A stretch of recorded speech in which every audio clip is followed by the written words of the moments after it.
Hello, welcome to another edition of Wednesday Wisdom, where we discuss tips and ideas on how you too can build your brand reputation and revenue through the power of live events. I'm Anna Oshara, I'm an eventologist. I specialize in events and marketing for building your brand reputation and revenue. And today we're going to discuss something that's a little bit more about how ourselves as humans work and some strategies to help us be more impactful in building that brand reputation and revenue. So today we're going to talk about strategies to support you in building that brand reputation and revenue.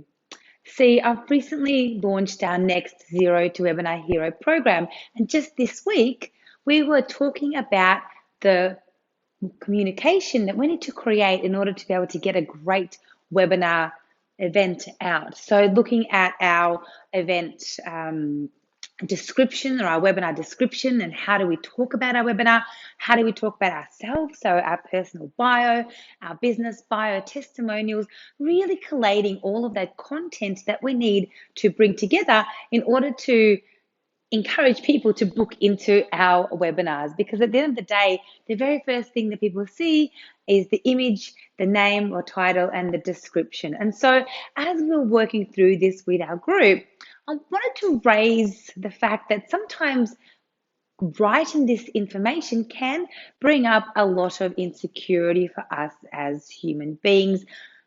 I do find this usually more prevalent in women, but I think no matter what gender, who you are, still you can come up with feelings of insecurity. And so what I'd like to discuss today is how can we overcome some of those fears, some of those frustrations, some of those feelings of imposter syndrome when we're writing our personal bio, or when we're writing our business bio or looking for testimonials. How can we overcome those feelings of fear, frustration, and potentially imposter syndrome? So instead of giving up, we do really create our pitch and create our bio and really learn how to effectively build our brand reputation, which obviously leads to building our revenue. So today I'm just going to cover 4 strategies that I found for myself that work really well for myself in order to overcome those feelings that come up when I'm trying to write content about myself or about my business. So the very first thing I find that helps is to stop for a sec. I find that I get a bit worked up when I'm trying to write my business bio or my personal bio or my achievements, and all of it starts to feel like maybe it's not as good as I'd like it to be.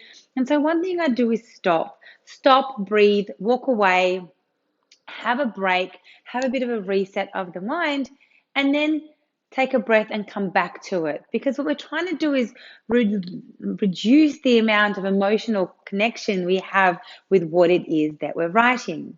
The next thing I find that helps really well is asking for help.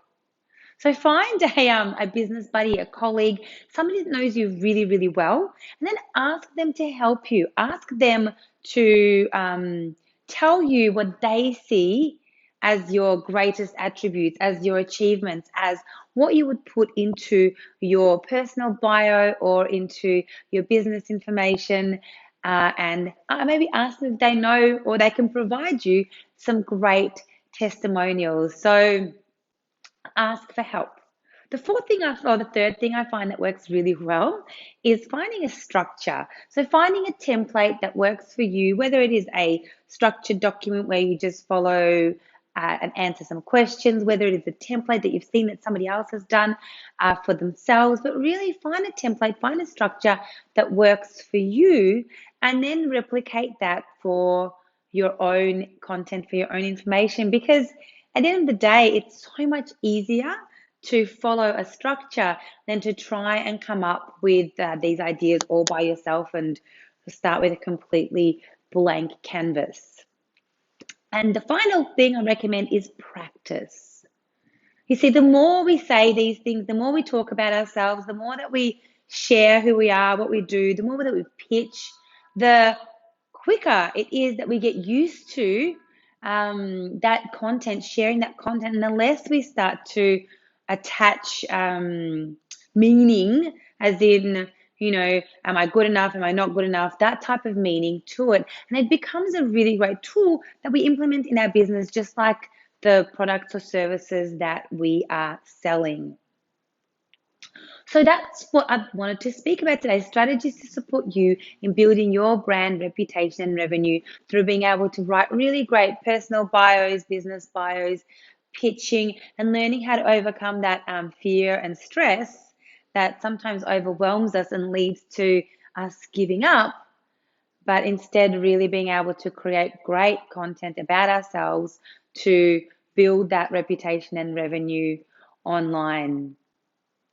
So thanks again for tuning in to another Wednesday Wisdom.